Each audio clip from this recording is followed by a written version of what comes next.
Assalamualaikum warahmatullahi wabarakatuh. Sahabat Sejuta Kisah, bagi Anda yang punya pengalaman mistis dan ingin berbagi ceritanya di channel Sejuta Kisah, silakan kirimkan cerita Anda via email yang sudah kami cantumkan di deskripsi ataupun ke WA admin untuk durasi bebas minimal 8 menit.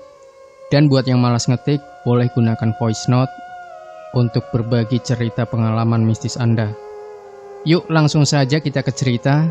Kali ini kami sudah menyiapkan sebuah kisah nyata misteri yang berjudul Rumah Tua di Desa Panggih, Trowulan, Saksi Bisu Pembantaian Tumbal Pesugihan. Rumah berarsitektur Belanda berdiri di tengah-tengah perkampungan dusun atau Desa Panggih, Kecamatan Trowulan.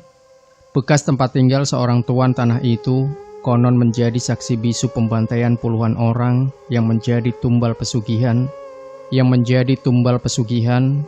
Di rumah bernomor 16 tersebut ada satu kamar yang hingga kini tak pernah dibuka. Rumah yang dikelilingi rimbunan pohon itu sempat dikosongkan selama puluhan tahun semenjak ditinggalkan pemilik pertama. Penghuni berikutnya tidak ada yang bertahan lama. Aura mistis yang kuat disebut-sebut membuat calon penghuni pilih angkat kaki. Sebagian dari mereka bahkan berujung tragis, mulai dari sakit-sakitan hingga jadi gila. Pada 1999, Samsul Huda, seorang pria asal kampung setempat, berhasil menaklukkannya. Huda mengakui berbagai pengalaman mistis dalam keluarganya yang sudah 23 tahun menempati bangunan tersebut. Misteri yang menyelimuti rumah asli buatan zaman Belanda itu dapat dirunut dari kisah sang pemilik pertama yang konon memiliki pesugihan. Huda menceritakan sejarah rumah tersebut awalnya merupakan milik pasangan pribumi bernama Kusnan dan Fatika. Mereka termasuk keluarga terpandang karena kaya raya. Kusnan dikenal sebagai seorang tuan tanah. Sawahnya ada di mana-mana. Lahan pertanian itu digarap oleh bawahan Kusnan. Kusnan juga memiliki usaha tempat penggilingan padi. Di kampungnya, pada era 1950-an, dia menjabat sebagai carik atau sekretaris desa. Kusnan juga memiliki perkumpulan berbentuk koperasi yang diketuainya sendiri. Waktu itu anak buahnya banyak, ujar Huda. Jejak kekonglomeratan sang pemilik rumah juga tampak dari deretan bangunan. Di sebagian belakang rumah terdapat bangunan mirip mes. Bangunan yang terpisah dari bangunan utama itu terdiri dari 3 kamar pembantu. Saat ini bangunan tersebut dikosongkan. Selain itu di sisi timur juga terdapat sebuah garasi mobil. Sedangkan untuk bangunan utama terdiri dari bangunan untuk tamu dan satunya keluarga. Di rumahnya itu pula Kusnan menyimpan harta benda kesayangannya seperti emas dan uang. Hadi menyampaikan cerita yang beredar di kalangan masyarakat sepuh sekitar. Kekayaan Kusnan didapatkan dengan cara tidak benar.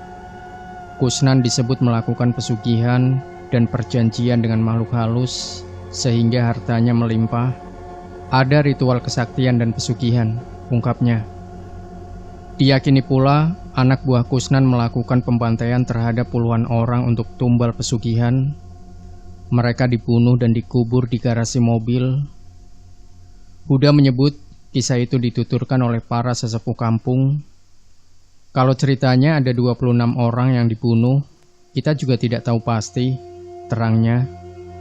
Kusnan biasa melakukan ritual pesugihan di salah satu kamar di rumahnya, dan di kamar itulah yang sampai saat ini tak pernah dibuka. Konon, di dalam kamar ini tersimpan benda-benda keramat dan harta benda milik Kusnan. Mungkin emas batangan kalau zaman dulu dikubur di tanah, imbuh pria 55 tahun ini. Sosok Kusnan diabadikan dalam sejumlah foto hitam putih berfigura yang dipajang di dinding ruang tamu kamar tersebut. Riwayat Kusnan tamat setelah dia menderita sakit berkepanjangan.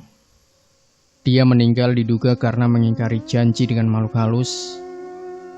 Perkiraan masa kejayaannya itu di tahun 1950 sampai 970-an, katanya.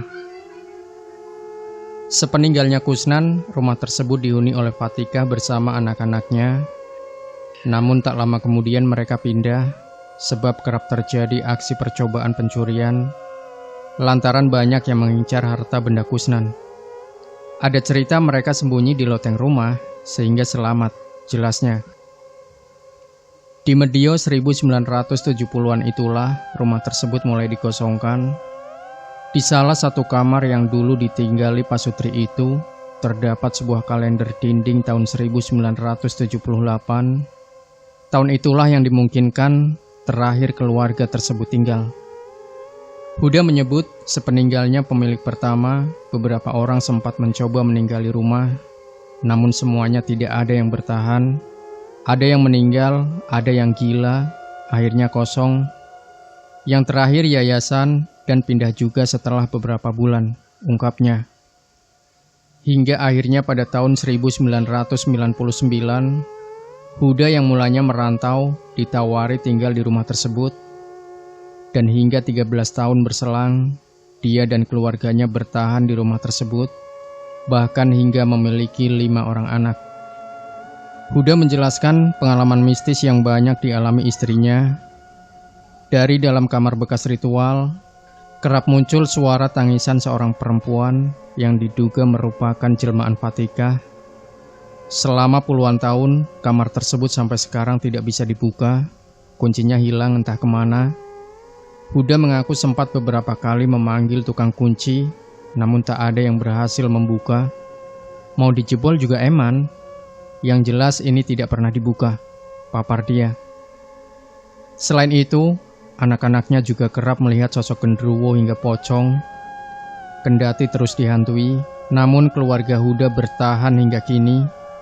Saya hanya diminta untuk menempati rumah ini, ya kami jaga, selama niatnya baik, tuturnya. Sahabat sejuta kisah, mungkin Anda juga punya pengalaman mistis yang sampai hari ini tidak pernah bisa Anda lupakan. Silahkan kirimkan ke email yang sudah kami cantumkan di deskripsi, ataupun via WA admin.